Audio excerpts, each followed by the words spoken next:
আর যদি আপনি আমাকে ছেড়ে দেন তাহলে আপনার শুকরিয়া আদায় করা হবে। আর সাথে যদি আপনি কিছু টাকা পয়সা ঘুষ চান, সাথে সাথে আপনাকে লক্ষ লক্ষ কোটি টাকা দিয়ে দেওয়া হবে। একদিন চলে গেল, আবার তিনি বলছেন সুমামা তুমি কি ইসলাম গ্রহণ করবে? একই কথা বলছেন সুমামা, আরে আমি ইসলাম গ্রহণ করতে মানে আপনি যদি আমাকে হত্যা করেন তাহলে আমার আত্মীয়রা আপনাকে হত্যা করবে, আর আপনি যদি আমাকে ছেড়ে দেন তাহলে আপনার সম্পত্তি আদায় করা হবে, আর সাথে যদি আপনি টাকা পয়সা চান আপনাকে কোটি কোটি টাকা দেওয়া হবে। 2 দিন চলে গেল, 3 দিনে এসে আবার বলছেন একই কথা, সুমামা তুমি কি ইসলাম গ্রহণ করবে? তখন সুমামা বলছেন বলেন কি আমি ইসলাম গ্রহণ করবো মানে আপনি যদি আমাকে হত্যা করেন তাহলে আমার আত্মীয়রা আপনাকে হত্যা করবে, আর যদি আপনি ছেড়ে দেন আপনার শুকরিয়া আদায় করা হবে। সাথে যদি আপনি যদি টাকা পয়সা চান আপনাকে ডলার ডলার টাকা দেওয়া হবে। 3 দিন চলে যাওয়ার পরে বলছেন আল্লাহ নবী সাল্লাল্লাহু আলাইহি ওয়াসাল্লাম আপনি তাকে তোমরা ছেড়ে দাও।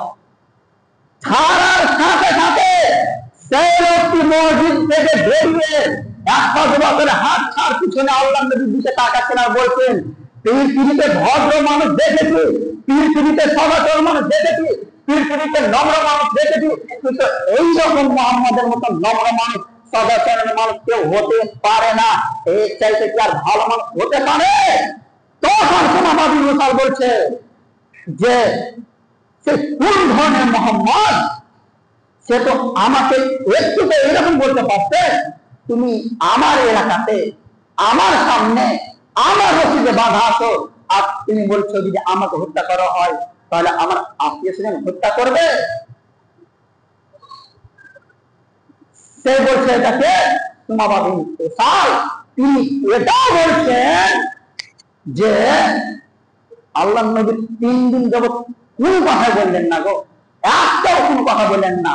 আমি আপনাকে সদাচরণ ভাই আল্লাহ নবী এটাও আমাকে বললেন না যে কেমন মানুষ বৌমা, তিনি আমার রশিদে বাঁধা আছে আর বলছেন যে আমাকে যদি মারেন তাহলে আমার আত্মীয় স্বজন আপনাকে হত্যা করবে।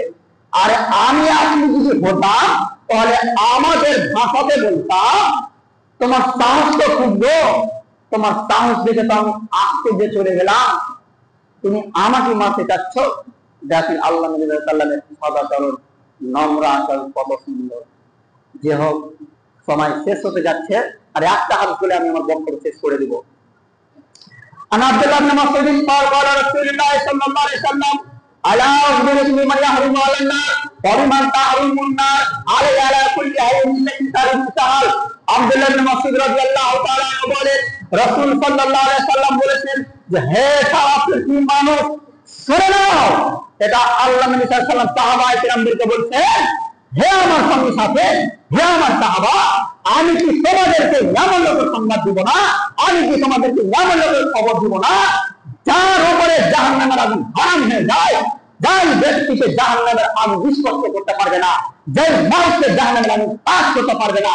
তখন সাহাবায়ে কেরাম বলছেন হে আল্লাহর নবী এরকম ভাগ্যশীল মানুষকে, এরকম ভাগ্যশীল মানুষকে, এরকম ভাগ্যশীল মানুষকে আল্লাহ নবী সাল্লাল্লাহু আলাইহি ওয়াসাল্লাম বললেন শোনো কুল্লি হাইয়িন লাই তারিমু সাহাল, প্রত্যেক মানুষ ওই ধরনের মানুষ যার স্বভাব নরম, যার ভাষা নরম, আর মানুষের সাথে সদাচরণের সাথে মিলেমিশে থাকে, এই ব্যক্তিকে জাহান্নামের আগুন টাচ করতে পারবেন না। হাদিস মুত্তাফাকুন আলাইহি, অর্থাৎ বুখারী মুসলিমের হাদিস।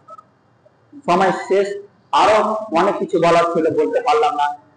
পরিশেষে আল্লাহর কাছে দোয়া করি যে আল্লাহ যারা এখন পর্যন্ত সদাচরণ বুঝে না এবং আল্লাহ যারা সদাচরণ মানুষের সাথে করতে পারছেন না, আল্লাহ তুমি তাদেরকে এই সদাচরণ মানুষের সাথে যাতে মিলেমিশে থাকে এইরকম তিনি আমাদের সকল মানুষকে তৌফিক দান করেন। তখন আল্লাহুম্মা আমিন।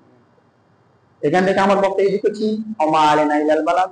আল্লাহুম্মা সাল্লি আলা মুহাম্মাদ ওয়া আলা আলি মুহাম্মাদ কামা সাল্লাইতা আলা ইব্রাহিম ওয়া আলা আলি ইব্রাহিম ইন্নাকা হামিদুম মাজিদ। اللهم بارك على محمد وعلى ال محمد كما باركت على ابراهيم وعلى ال ابراهيم انك حميد مجيد.